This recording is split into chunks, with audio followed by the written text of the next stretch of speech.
have a liftoff on Apollo 11. It's one small step for man, one giant leap for mankind.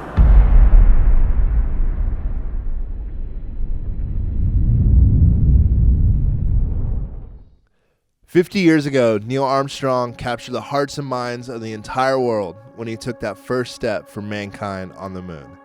Now we're on the preface of a new race, this time to Mars, as both governments and private companies are teaming up to bring both men and women to the moon and beyond.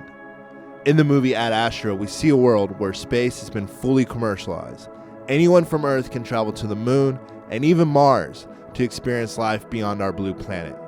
In the movie, Brad Pitt plays an astronaut who's sent on a mission into deep space to find his missing father and solve a mysterious power surge that's threatening the stability of the universe.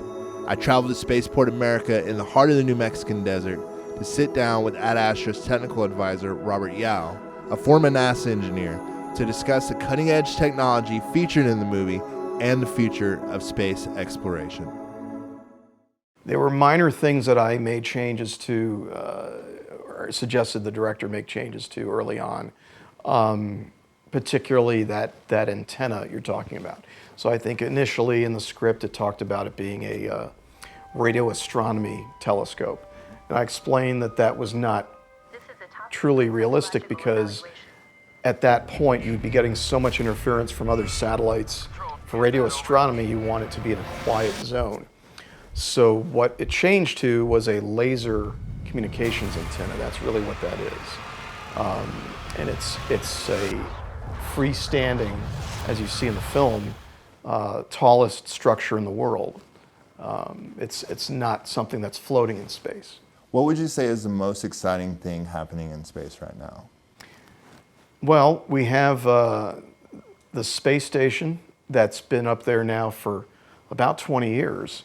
But it's exciting because now we're going to have two companies, Boeing and SpaceX, sending from the United States territory astronauts to the space station. We haven't had that happen since we retired the space shuttle 8 years ago.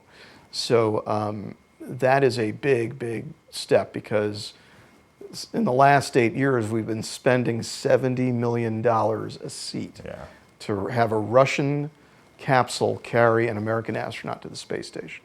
So that's going to change here in the near future.